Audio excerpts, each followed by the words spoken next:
know people in my department. Literally, someone said, Rico, no? Today, I'm particularly pleased to introduce our speaker, speaker today, with Kristine Harrison, who has just received her doctorate from the Department of Curriculum and Instruction here at and Kristine has a very fascinating trajectory in that she has basically looked at the world through different eyes than those that most of us look at it through. And in that search for the world through different eyes, she actually happened to find a niche in the island of Puerto Rico, where she moved to several years ago, as she was still doing her doctoral work here. And there she found that there's a very contentious issue regarding the imprint, the legacy, the presence, the present day importance or significance of the Taino Indians and of indigeneity more generally. What does it mean to have a society where most people through time have denied that the Amerindian culture actually survived the conflict? And this is something that has become rather contentious over recent years as people have recognized that that's not perhaps what happened. That in fact there's a lot more to that story than meets the eye. And Kristine decided to look at it from the standpoint of how this is taught through the school systems and how it's incorporated into the curriculum and so on and so forth.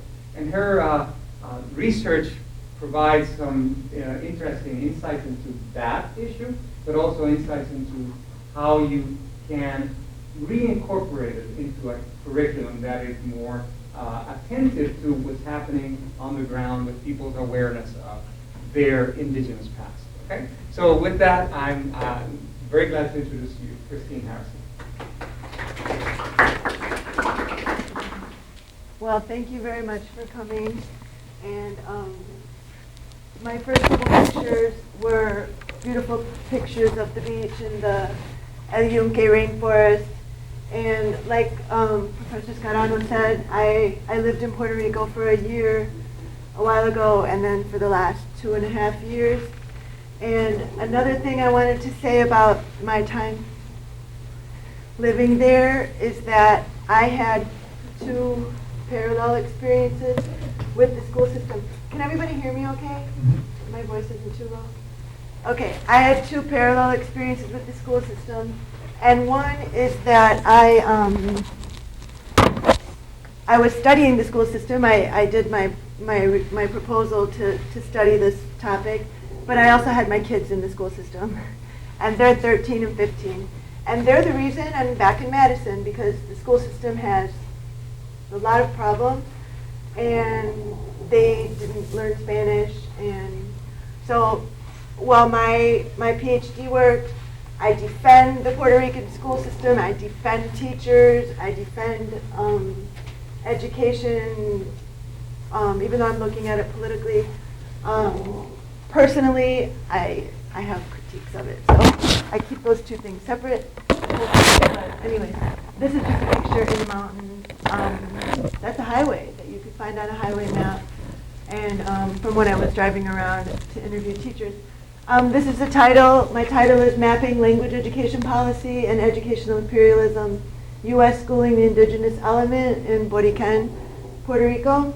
And I did this in curriculum and instruction, like you said. I used the word mapping. Well, I'll talk about the word mapping in a little bit. It's about governing and playing on words with the word map. But the U.S. schooling part, schooling is, I'm using it as a verb here because it's about U.S. The imposition of the school system. And I do use the work of Ivan Illich. I don't know if a lot of people realize that he spent some time and quite a bit of time with Puerto Ricans and in Puerto Rico. And first he was with the church, and then he had educational thinking. And his words are really, or his work is really strong now he critiques education as an institution and how it manufactures demand and perpetuates poverty. So, I mean, there's a lot to him. I can't go into all of that now, but the study is about, as Professor Scott said, like what schools teach kids about themselves. It's about Puerto Rican identity as well as the indigenous part, but it's how schools end up teaching kids who they are. And this is actually, it relates a lot to history. I mean, it's the teaching of history in schools, and history not just in the sense of history is stuff that happened in the past, but when part of history is teaching students who they are or what they are. Like, and for Native Americans and indigenous people, and even for immigrants, this is a really big issue. So my research question was about the role of schooling and teaching this. More specifically, it's language education policy, which is a field and an interpretive frame, which I'll explain in a minute. I'm not really talking about Tainos. That's popularly, or that's the way most people think of the indigenous of Puerto Rico, but since there's a huge neo-Taino movement, and there's a lot of different groups, and they don't all agree, and there's a lot of kind of weird stuff out there about Tainos, and since the image of the Taino gets rather simplified in the books and the way it's taught, I just kind of avoid that word. That's not really what I'm talking about. Can you tell us what that means? Oh, Taino is the name given to the original inhabitants that met Columbus. Oh, okay. And Sorry. I'll talk about that in a minute, but Puerto Ricans are taught that they're this harmonious, kind of democratic racial mix that's kind of like a neat, three parts. And these pictures, by the way, I've got dozens of them scanned. They always show up differently. A lot of times the indigenous person looks kind of stupid or weird, or they're on the bottom, or the Spanish is on the top, or, this is actually a rather beautiful picture that's from a 4th grade book, I'm pretty sure. But anyway, so the Tainos are the name given to the presumed extinct original inhabitants of the island when the Spanish got there. Okay, so the historical reference base that I used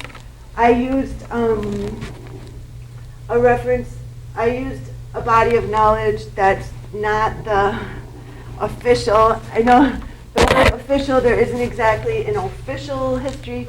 I mean, by official, I mean what is taught in schools typically and what is just presumed to be the case. There's another body of knowledge that by a few different people, and for example, Juan Manuel Delgado Colon, he's one person, he did decades of oral history all across the island, and he found the indigenous past a couple generations back rather than 16 generations back.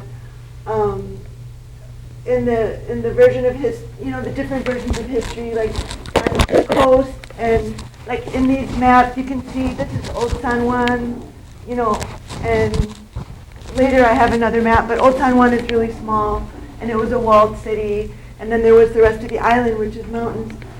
And then he talks about the censuses that didn't count and couldn't count everybody because there's a lot of valleys and caves, and then he reread the documents. Then there's other people who did work, like Tony Castagna did work on the jibaros. Jibaros it's also a concept that's used for the people in the mountains or in the countryside.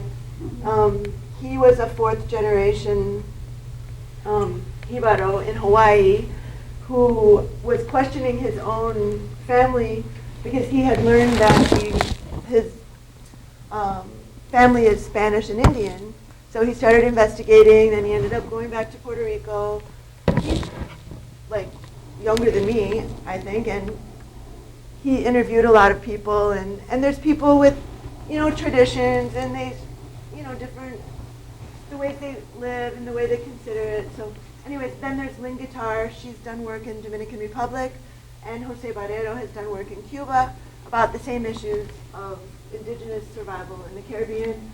And I'll probably mention this again later, but it's not trying to claim, none of them are trying to say that there's some lost tribe out in the forest and that people are, there's people who are 100% blood quantum living out in the forest and those people survived. It's not that.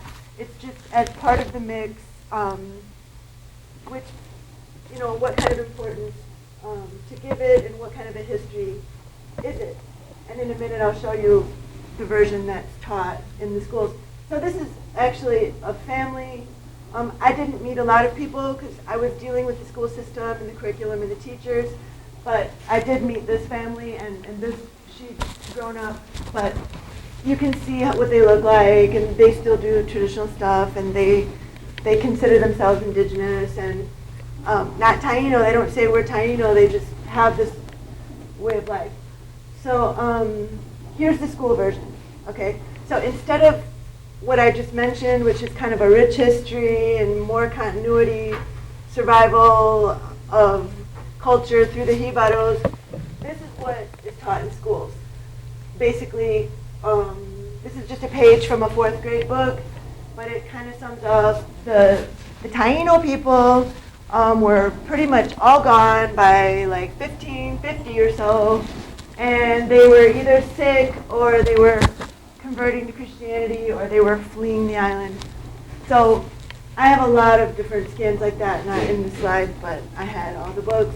So this is pretty much what kids are taught in school, okay? They're just taught that 500 years ago, there were these people who lived there, and then somehow for 500 years, certain little things existed, like the word hammock, or Puerto Ricans are pretty friendly because the Taino were friendly, or some kind of just really reduced stuff like that. So that's basically what the kids learn. So in order to make this, a research study, and the way I designed the study is that I didn't want to go out and interview people or try to talk for Puerto Ricans or try to talk for indigenous people or anything like that. So I did a policy analysis under the umbrella of interpretive policy.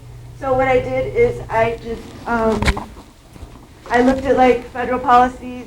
I guess I could use this pointer, but I looked at federal policies and Puerto Rican level policies in language and education.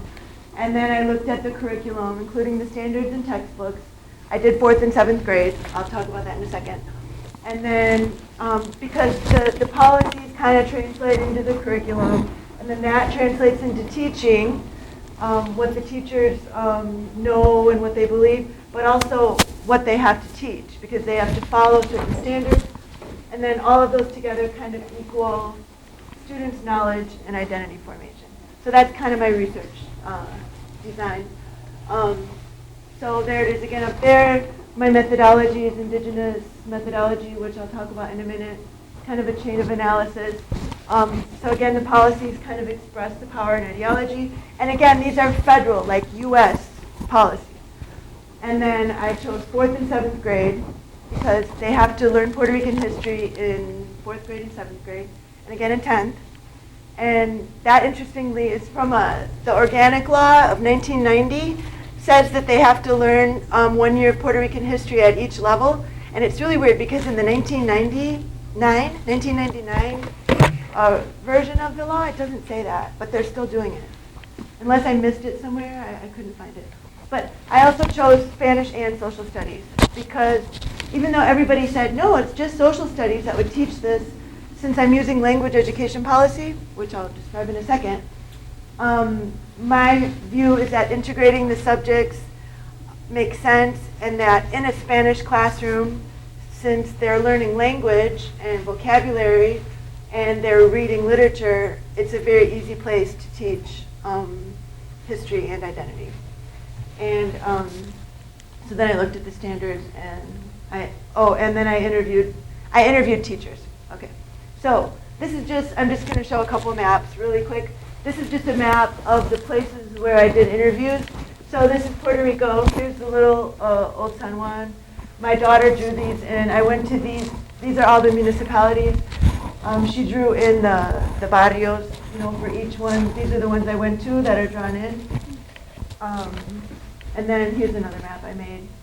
So I unfortunately was living here, and then I went out here, and this is all mountains. So this is just something I made with like the names. If anybody has ever studied the names of Puerto Rican towns and the barrios and the sectores, somebody actually did a PhD on that at the Centro de Estudios Avanzados in San Juan. It's really interesting because a lot of the names are indigenous names, so they're everywhere. Anyways, I'm just going to go back a little bit to the word mapping.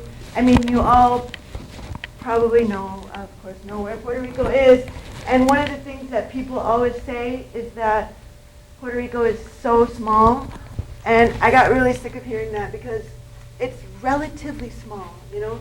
I mean, when you're going out in the mountains or the road, or you're going to walk, it's not small at all. So if you look at, these are the rivers, and I'm pretty sure there's 1,200 inlets, and this is all mountains. You see that?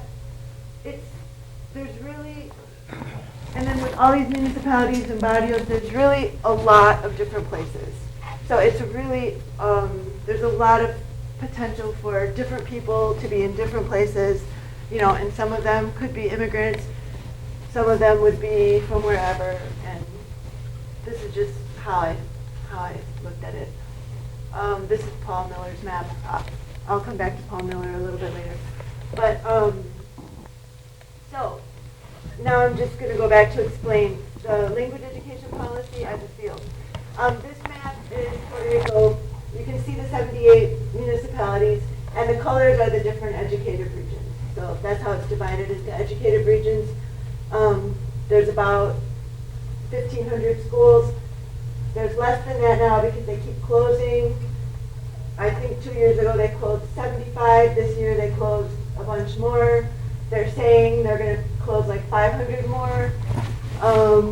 Yesterday I read that like 56,000 professionals and 250,000 poor people have left Puerto Rico since 2006. So this is a really big issue, but maybe we can talk about that later. But this is about governing language and education. So basically as a field, it's about standardizing the language and building schools, standardizing content of what is knowledge, and then how those are both governed. Yeah, sorry to interrupt, but since you have the map on the board, I just wanted to know, why did you confine your research to the north and northwest and didn't do the other areas? I'm so glad you asked that because I forgot to say. The people who, well, the place out in this area is called La Indiera, and that's where there's more less population, and that's where most historians agree on both sides of the camp that it was the last refuge of the indigenous people, like as the Spaniards, you know, through the centuries. There's this big area out here called La Indiera. I forgot to say that. So some people claim that out towards the west and in the mountains, there was more. And interestingly, when they did the DNA study, which I'll talk about later, apparently 80% of the people out in the west have the mitochondrial DNA. And so anyways, that was just the area. So I just decided to go out to those areas that are more remote and which was, you know, kind of in the romantic past of where they should have survived longer. Even though, like Professor Carraro's from Macau over here, there's no reason why there couldn't have been people out here in the rainforest. They could have been everywhere. So, sorry. I just wondered, just to put what you said a minute ago in context of how many schools are closing, et cetera, people leaving the island, like what's the overall population of the island? Oh yeah, it was on that other slide. It was around 4 million. Oh, okay. I'm sorry. Yeah, sorry, I just put too much on this slide. but it was around 4 million. I don't know if it was ever much higher, but now it's No, 3.5. 3.9 million was the highest, and it's now to 3.5, 3.6. Yeah. Is it how many that's what? A half But a million? as people flee, some come back. Sure, So okay. it's really Yeah. the It's kind of staying remainder, on a. it's the balance of Yeah. the migration. I know people go and then people come back, but there is, you know, a bad economic crisis. That's kind of like a perpetual thing that seems like it's always happening there, but that was just something that I happened to read yesterday. Like, it was in Facebook. I didn't even know if it was a good source. But in any case, everybody says that a lot of people have been leaving and whatever. I mean, anyways, okay. So, the issue about governing the language, just to explain, is that, well, okay, before I get too far into this, there's two issues here. I'm talking about the U.S. imposing schooling, okay? And so in 1898, when they got there, there's a whole bunch of stuff that started to happen. And then, but I couldn't do this study about 130 years or 118 years, about 118 years of schooling and 118 years of teaching and curriculum. So I point out some of these things that happened in the beginning because it was the imposition of U.S. schooling, and then I kind of look at now more in detail. So I hope that makes sense. But so this is a little bit more historical still. I mean, the U.S. imposed a monolingual ideology. There were, I mean, dozens of quotes I found about how Americans said Puerto Ricans spoke such bad Spanish that it was barely even Spanish, that they might as well just learn English because the Spanish is so bad and stuff like that. You know, there were years of trying to impose English in different domains for a while in the schools. It just oscillated back and forth. But as far as Spanish and variations of Spanish, that's a whole field of study, a whole field of, you know, and of course there are linguists who have studied that, but you know, some people said there was a special Jibaro language that the people spoke between themselves. There are people who documented indigenous languages in oral history, but usually this part is just left out. The indigenous language, there are linguists, some of the main linguists, who say that in the early 20th century there were still people who spoke. And then this is a teacher, this is Juan Manuel Delgado, they also documented it. Teachers used to say that the biggest problem with kids, and this is throughout all different years of history books, that the kids would come to school and they wouldn't understand them and they had all these words that they didn't know. Even some of the teachers I interviewed said that, especially the older ones, that kids would come and they would have all these words they didn't know. So the point here is just that language got standardized to Spanish. And then which indigenous language it might be, if somebody was going to study that. Most people say it's Arawak, which is from South America, but there's another group of people who say that it's Maya Yucateca. So that's another whole field of study that I think is interesting. But anyway, Spanish definitely became an identity between the language and as the heritage, and that's a really complex issue vis-a-vis Americanization. So this is, again, I already said most of it, but it's just an education analysis of U.S. imposed schooling. So as far as putting it into a big picture of Latin America and then educational imperialism, if somebody's studying U.S. imperialism in the Caribbean and Latin America, in a lot of places that I read, a lot of people say that the imperialism of Puerto Rico was democratic, beneficial, that it was like a kind imperialism, and it was often justified through education because they said that everybody was illiterate and whatever. And then this is just an old picture. This person wrote about the Americanization through the school system. And but the school system definitely, especially in the beginning, was teaching patriotism to the United States and U.S. values, and then, but there was a racial hierarchy. But of course, there was a lot of resistance, and Puerto Ricans resisted. Everybody probably knows a lot. There was a lot of cultural resistance, and they thought. I'm just going to skip that. As far as my study, I'm sorry, I think I'm talking too much. But these were my 4 starting points. Maybe it's kind of late to be saying these are starting points, but that's all background. But when I looked at the policies and the language education policy, I'll just call these 4 points, not starting points. Okay, so Native Americans and Puerto Ricans got the same ideology imposed on them through schooling. And I'll talk about the Native American thing in a minute. I used the survival literature. I already talked about that. Okay, I already talked about this, that there were 2 different, there's 2 different kinds of histories. And then as far as talking about the first generation, a lot is when that's when the school system came, and then a lot of people had to migrate, and the people that stayed had to go to schools. So that's kind of where I'm starting with. The boarding school ideology, this is really important because at the time when Puerto Rico was invaded, the U.S. Was educating Native Americans in boarding schools rather than killing them and taking them away. So they used illiteracy as a justification to assimilate kids, take away their language, and they wanted to, education administrators wanted to extinguish the cultures and get rid of the language and teach them inferiority. So this same ideology for Native Americans was used in Puerto Rico. This picture is, it's a really bad scan. I'm sorry. This is Sosire del Moral's book. It looks much nicer, of course. And she wrote about the cultural politics of schools in Puerto Rico. So it was the same kind of ideology. So then it was progressive schooling.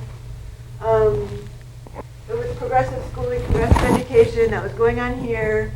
That's what they were doing to Native Americans. That immigrants had to go to school, learn English.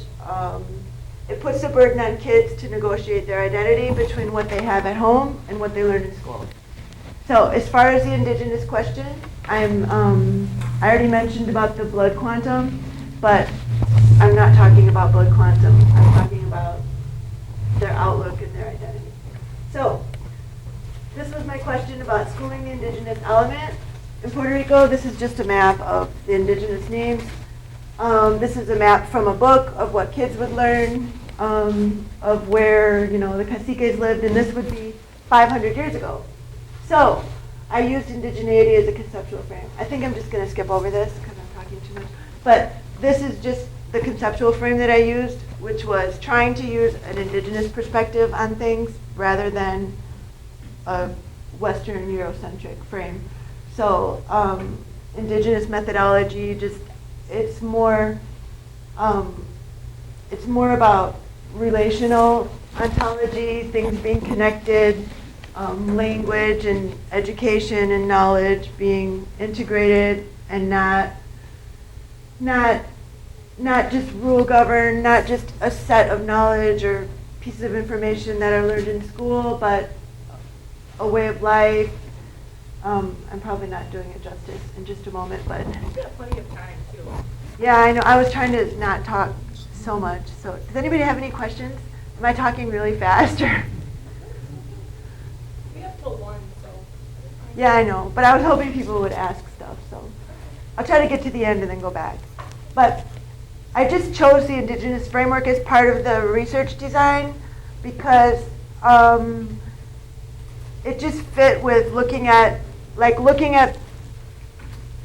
education for indigenous children in the United States, and then that same ideology being transplanted to Puerto Rico, and then trying to imagine what the people and the kids were like then. It was just the most appropriate way to look at it. This is another kind of explanation of the indigenous framework. It's just trying to use concepts from their point of view. There's an interdependence between things. There's multiple realities. This is a really important thing, which is the connection between the knowledge and the land and the language. And that really comes up if you think about the language in Puerto Rico and the language that different languages that might have been spoken. But what also is important is how to know, because it's often said that Spanish documents are authentic because they're written